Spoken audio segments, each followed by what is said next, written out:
Koiki Media, Koiki Media, we bring the work closer to your doorstep. Koiki Media, Koiki Media, Koiki Media, we bring the work closer to your doorstep. Àwọn sálára àgbà yìí dá, àwa ló láṣà àti èdè. Ìgbéde lárugẹ nílẹ̀ Oòduà o, àwa gangan ni bàbá. Koiki Media, Koiki Media, Koiki Media, we bring the world closer to your doorstep.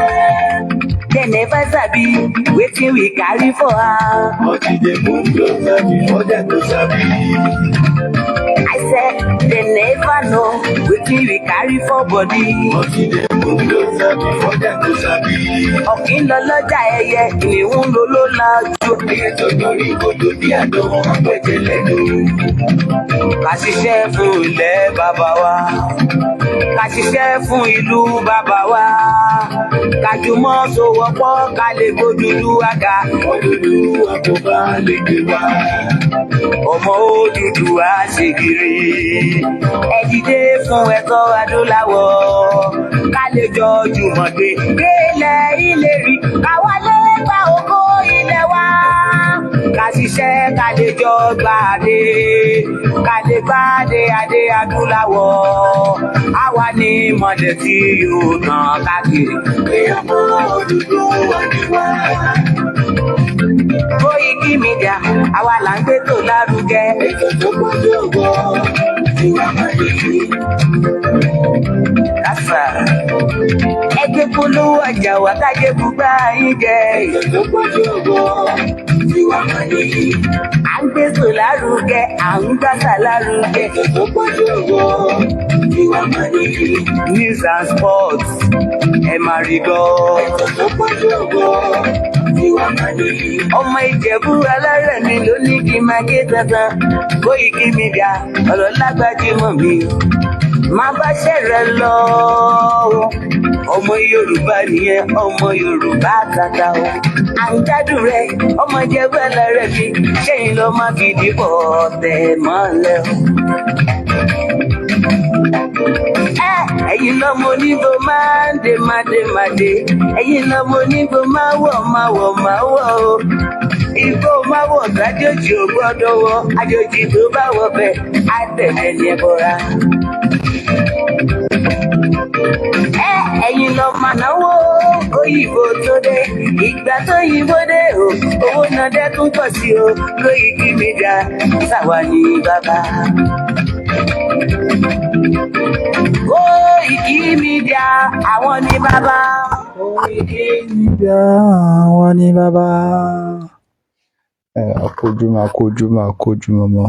Ojúmọ́ ire ló mọ́ wa lénìí o. Ojúmọ́ ayọ̀, ojúmọ́ ìdùnnú, ojúmọ́ ìgbéga, àìkú baálẹ̀ ọ̀rọ̀ àti àlàáfíà. Òun ló mọ́ gbogbo ẹ̀yin olólùfẹ́ wa àtàwa àtẹ̀yìn. Ojúmọ́ ire, ojúmọ́ ayọ̀. Owó á fi ilé wa ṣe ibùgbé lénìí, ọlá á fi ilé wa ṣe ibùgbé. Iyì ọmọ àìkú baálẹ̀ ọ̀rọ̀ àti àlàáfíà á fi ilé wa ṣe ibùgbé. Á fi ọ̀dọ̀dọ̀ wa ṣe ibùgbé o. A kí gbogbo ẹ̀yin olólùfẹ́ Koiki Media pé ẹ káàbọ̀ sí orí ètò ti òwúrọ̀ ìní. Ìní ni ọjọ́ Jímọ̀. Mo kí gbogbo ẹ̀yin Muslim brother and sisters wa and mother and fathers. A kí yín pé ẹ káàbọ̀ sórí ètò tèmi. Ìní Jímọ̀ olóyin òun lẹ máa ṣe nílé ayé o. Ní bá wọn mọ Jímọ̀ ìbànújẹ́ o. Ní bá wọn ṣe Jímọ̀ ìbànújẹ́ lé ayé o. Àjíǹde ara yóò máa bá ẹnì kọ̀ọ̀kan yín gbé o. Mo kí gbogbo ẹ̀yin Muslim brothers and sisters pé àkójúmọ́ lẹ́ẹ̀kan sí. Ẹni ní ọjọ́ Jímọ̀ on the 9 oṣù kẹfà ọdún yìí 2025. Àtúwá bẹ́gẹ́ bí a ti fi tó yín létí lánàá wípé àwọn gbájúẹ̀, àwọn gbànìyàn wọ́n ti kún orí pílátfọ́ọ̀mù, yálà pílátfọ́ọ̀mù ìfẹ́lódùn àpapọ̀ ọmọ Yorùbá ni tàbí any other group tẹ́ bá wà, àwọn ará ibi wọn ti wà ń bẹ̀ o. Ẹ má dẹ̀ jẹ́ kí ẹnìkankan, ẹ má bínú ká tó tẹ̀síwájú nínú ètò. Ẹ jẹ́ ká kí ẹni tó ní iléeṣẹ́ yìí, kí ọ̀gá wa Mr. Ọláyọmí Kóìkì pé wọ́n kú ojúmọ́, ojúmọ́ ire ló mọ́ yín lénìí, ojúmọ́ ayọ̀, ojúmọ́ ìgbéga, ojúmọ́ ìdùnnú, òun ló máa mọ́ yín lénìí o. Mo á gbàládùra pé bẹ́ẹ̀ tí ń sá sókè sá sọ́tún kiri nítorí ti ìran ọmọ aládé tó jẹ yín lógún, ẹ ní jábọ̀ o, ẹ ní ṣubú ara, ẹ ní ṣubú ẹ̀mí, ipa ayé ò ní ká yín o, ipa ọ̀tá ò ní ká yín. Agbára àṣẹ Èdùà àtẹ̀yìn àti pòfẹ́sọ̀ wa emeritus bàbá Bánjí Akíntóyè àti olóyè Ìgbòho Òòṣà, mo gbàládùra ẹ ní jábọ́, ẹ ní dẹni ẹ̀yìn o, ẹ ní jábọ́, ẹ ní jábọ́ lágbára àṣẹ Èdùà. Ẹ máa kó wa délẹ̀ lérí, ẹ máa kó wa délẹ̀ lérí o. Mo gbàládùra pé ipa ìjọba Nàìjíríà ò ní ká yín o, ipa ìjọba ìlúkìlú ò ní ká yín, ẹ lẹ́ máa borí o lágbára àṣẹ Èdùà. Ẹ máa kó gbogbo ọmọ Yorùbá délẹ̀ lérí.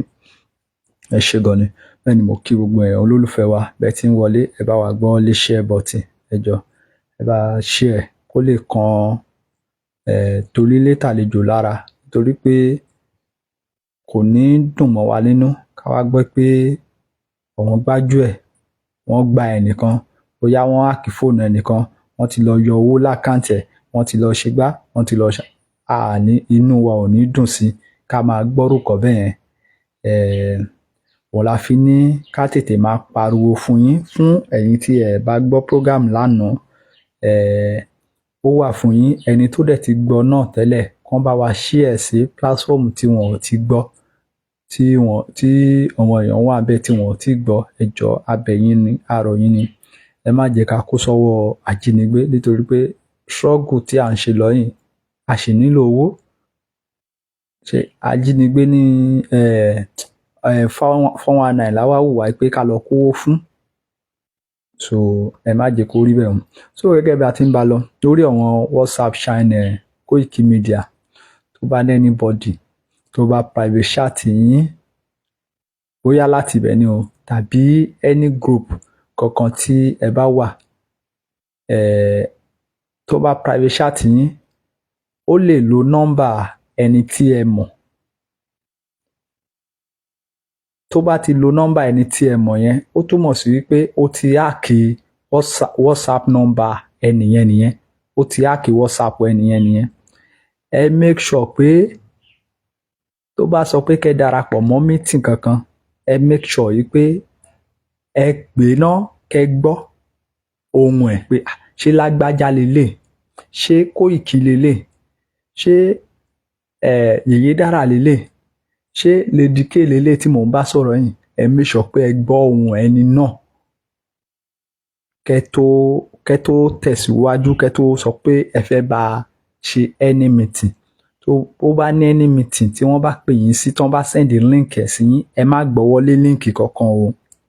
Wọ́n ti fi ń háàkì fóònù àwọn èèyàn o.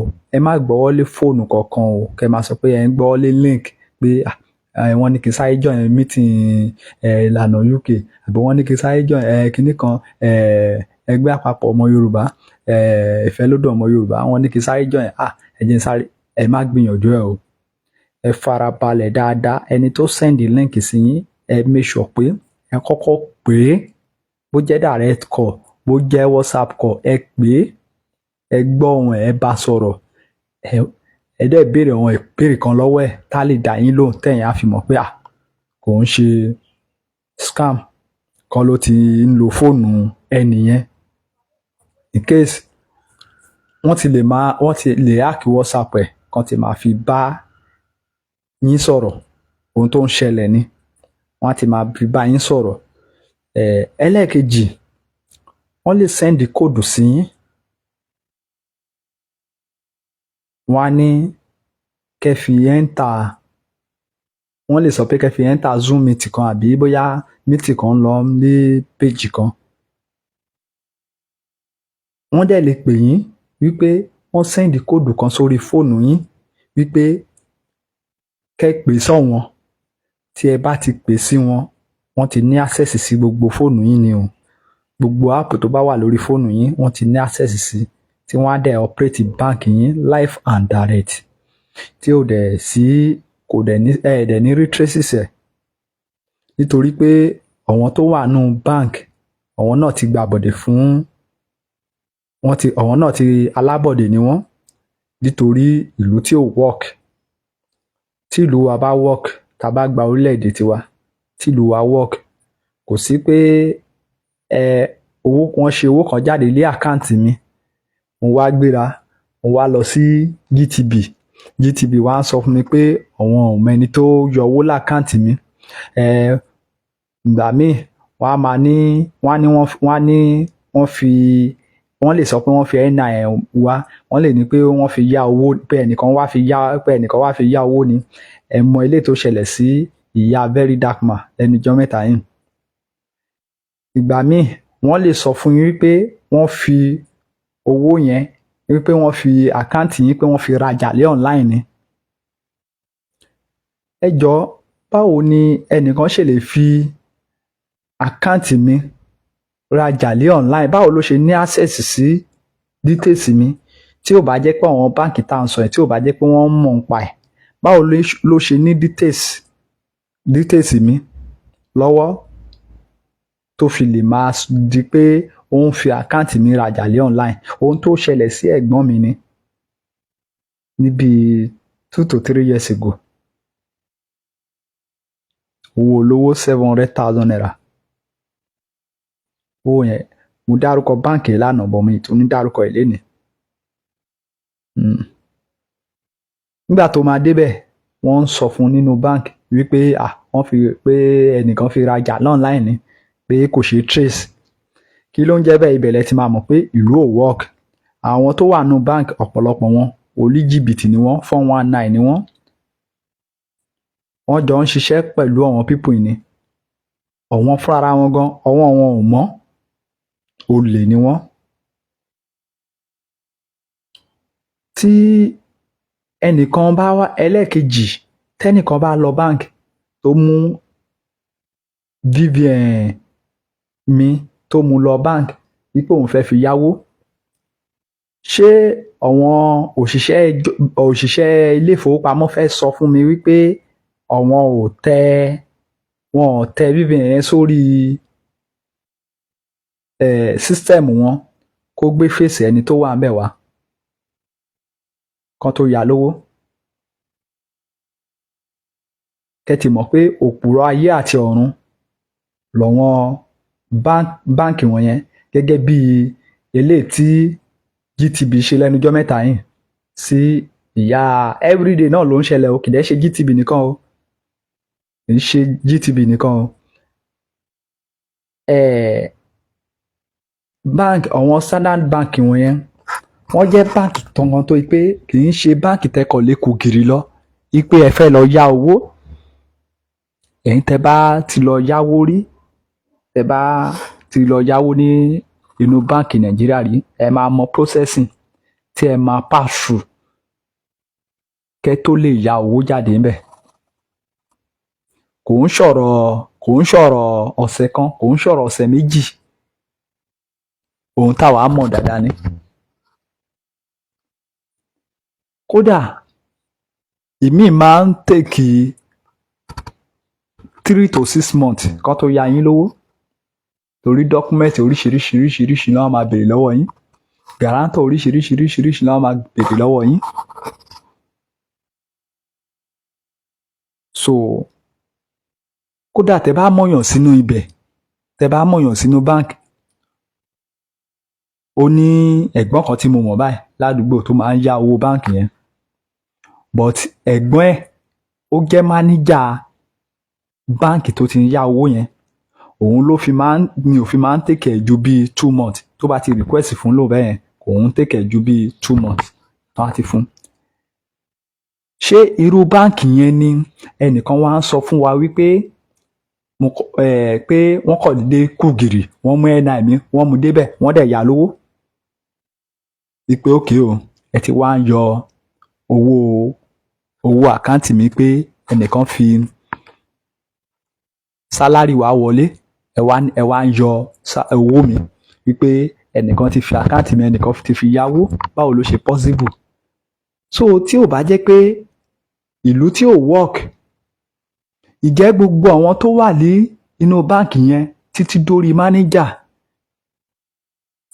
tí ò bá jẹ́ pé ìlú tí ò work, tí ò ṣiṣẹ́ fún anything, kò sí kankan tó ṣiṣẹ́ nínú ìlú yìí. If not so, kí nìdí tí EFCC gan ò fi gbé gbogbo àwọn tó wà nínú báǹkì yẹn pátápátá? Tó wá jẹ́ pé very dark man lọ́nà gbé.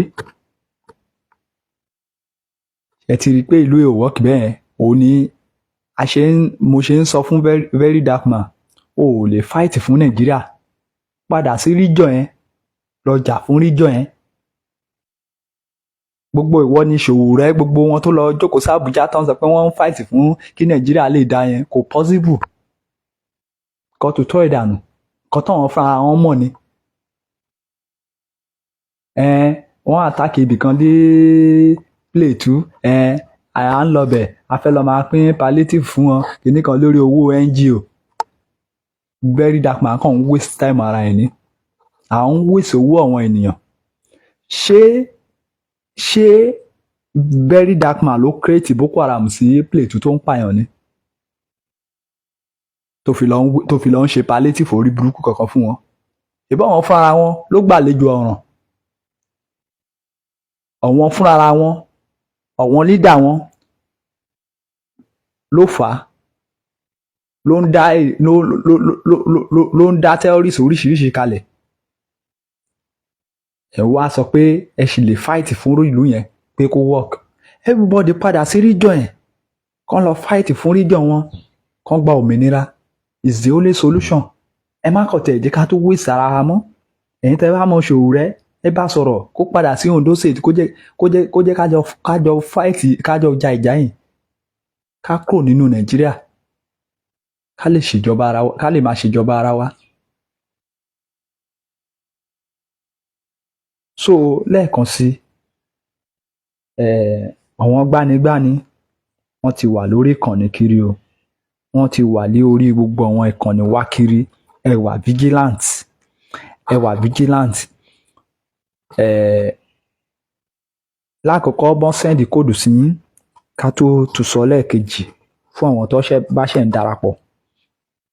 Tó bá sẹ́ndì líǹkì kan sí yín wípé kẹ́ fi darapọ̀ mọ́ meeting, ẹ má ṣí. Wọ́n lè lo WhatsApp ẹni tí ẹ ti mọ̀. From example, wọ́n lè lo WhatsApp ìkan lára ajìjàgbara tí ẹ̀yin mọ̀, tí ẹ̀yin pẹ̀lú ẹ̀jọ̀ máa ń sọ̀rọ̀. Wọ́n á ti háàkì WhatsApp ẹnìyẹn, wọ́n á ní kí ẹnìyẹn kó join Zoom meeting. Pé wọ́n ní meeting, bàbá Akíntóyè fẹ́ báyàn sọ̀rọ̀, Ìgbòho fẹ́ báyàn sọ̀rọ̀, ó fẹ́ bá yín ṣe meeting, ó lè sọ fún yín bẹ́ẹ̀. Ẹ make sure pé ẹ pé ẹnìyẹn pé ṣé wọn ò tí háàkì WhatsApp ẹ o, kẹ́ gbóhùn ẹ̀. Ìkíní nìyẹn. Ìkejì, wọ́n lè pè yín pé kóòdù kan wà o, wọ́n send ẹ̀ sí yín bẹ́ẹ̀ yẹn, wọ́n máa send ẹ̀ sí bẹ́ẹ̀ yẹn, ẹ pè sí wọn. A ní meeting ìní kan, ìgbà ṣe ọ̀rọ̀ nǹkan, kóòdù oríṣiríṣi náà lè lò fún yín láti lè fi enter yín níbẹ̀. Ẹ sọ fún wọn pé ẹ pè kóòdù kankan fún anybody. Ẹ má jẹ́ kó send kóòdù sí yín, kẹ́ lọ send ẹ̀ sí scammer o. Ẹ bá ti send ẹ̀ sí wọn, gbogbo nǹkan tó wà lórí fóònù yín, ẹ jọ máa operate ẹ̀ ní o. Tó túmọ̀ sí pé wọ́n á ní access sí gbogbo ohun tó ń jẹ́ bank details yín, gbogbo àwọn tẹ́ ẹ̀ ń bá sọ̀rọ̀ through online, gbogbo wọn ló máa ní access sí láti lè máa kẹ́jọ máa operate. So abẹ̀yìn arọ̀ yín ni ẹ jẹ́ ká wà vigilant. Ojú ni alákànfin ń ṣán rí o, ẹ já kíyèsára. Eléyìí tó tún wá ṣe pàtàkì ibẹ̀, àwa tá a bá ní two-step verification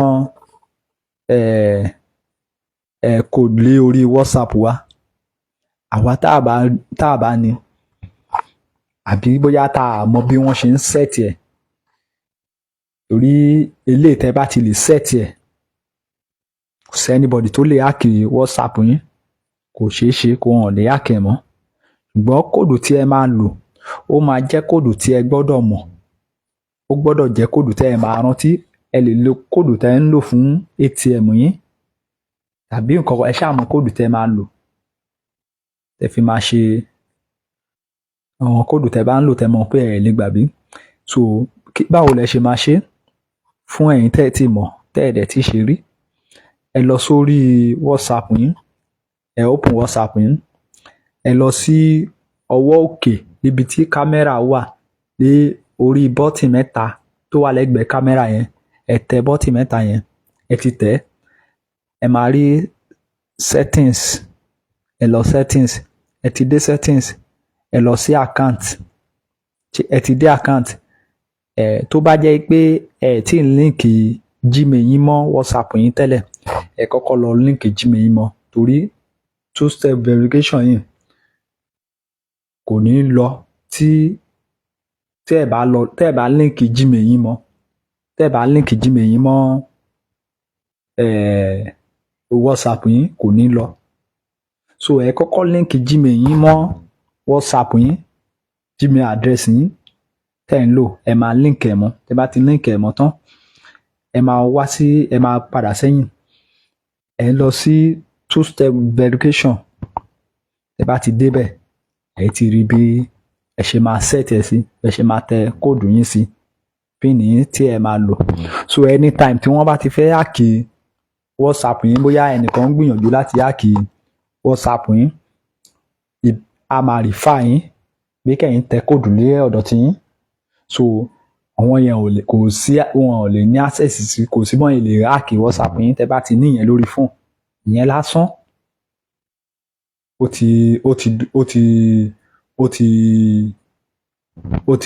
ti safe yín. Ṣùgbọ́n síbẹ̀síbẹ̀ ẹ má join any Zoom meet kankan o tí ẹ bá gbọ́ tẹ́lẹ̀, tí ẹ dẹ̀ confirm ẹ̀ ní pé àwọn lágbájá ló wà bẹ́ẹ̀ lóòótọ́ ni o, báyìí ló ṣe rí o. So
anyone. Ilẹ̀ náà fẹ́ gbà. They just want to take over our So land. ẹ̀yin ọba Yorùbá.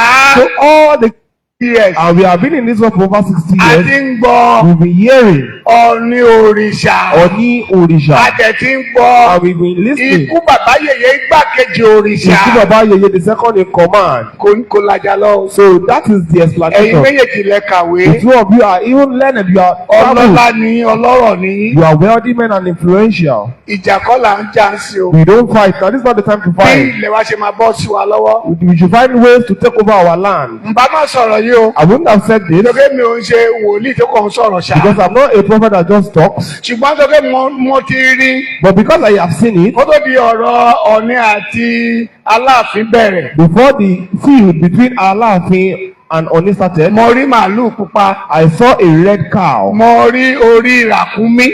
and I saw the head of a camel Mo rí ọ̀pọ̀lọpọ̀ èso dẹ̀bínò. and I saw the debino fruit. Wọ́n wá gbé orí ràkúnmí yẹn sínú màálù pupa. They put the head of the camel on Wọ́n wá kó the cow dẹ̀bínò èso tó máa ń jẹ wọ́n kó sínú ẹ̀. and they put that debino inside. Wọ́n wá la inú àgùntàn. Then they cut open a sheep Wọ́n wá gbé sínú màálù yẹn. and put it in the cow. Wọ́n wá rán pa. Then they sold it. Wọ́n wá bẹ̀rẹ̀ sí ń gbé wúlẹ̀ káàkiri. They now started burying it everywhere. Tí ò bá ṣe ìjà Aláàfin àti Ọ̀ọ̀ni nìníṣọ́. If it is not for the vendetta between Alaafin and the Oni, Ẹ̀yin I would have Kristẹni. said, Christians, Ẹ bẹ̀rẹ̀ àdúrà. start praying. Ẹ̀yin Muslim. You Muslims, Ẹ bẹ̀rẹ̀ in àdúrà. Yoruba land, start praying. Ọ̀rọ̀ ẹ̀sìn kọ́ This lélẹ́yìí is o. not about religion. Ọ̀rọ̀ wípé kọ́ máa dé lójijì. It is for them not to creep over us suddenly. Ìwọ sọ pé pásítọ̀ ni ẹ. You are saying you're a O pastor. lè jagun. You cannot fight. Tókun bá wá ká ẹ mọ́lẹ̀ wàá mọ̀ pé wàá If war jagun. calls, won't you fight? Lọ sí Kaduna. Go to Kaduna. Lọ wo bọ́n ṣe ṣe wọ́n léṣe. Look at how they are hurting Christians. Ìjẹ́ o rántí ogun Ọ̀wọ̀. Do you remember the war that Wọ́n happened ṣe in wọ́n All? tàjọ́ ń pa àwọn The ènìyàn. way they entered the church and killed Kì í people. ṣe It's Kírísítẹ̀nì kan ló ń pa not o. only Christians they are Gbogbo killing. èèyàn náà ń pa. They can kill anyone. Ilẹ̀ náà fẹ́ gbà They o. just want to take over our So land. ẹ̀yin ọba Yorùbá. So all the kings in Yoruba land, Ẹ má jà o. please don't fight yourself. Ẹ má jẹ́ kí omi ti ẹ̀yìn wọ ìgbín lẹ́nu. Don't let things happen in a bad way that you might not even Mo be wá able to agree gbàdúrà. with. So I pray. Ìlú yìí ò ní bàjẹ́ o. Àmín. Ilẹ̀ Yorùbá ayé ò ní gbà lọ́wọ́ Yoruba wa. land will not be taken from us. Ayé ò ní gbà lọ́wọ́ wa It o. will not be taken from us. Èdì náà ń ṣe láàrin wa o.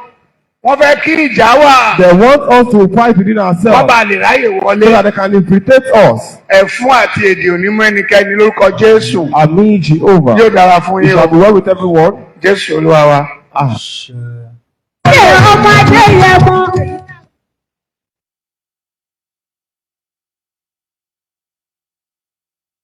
Wikimedia, we're bringing the word closer to your doorstep.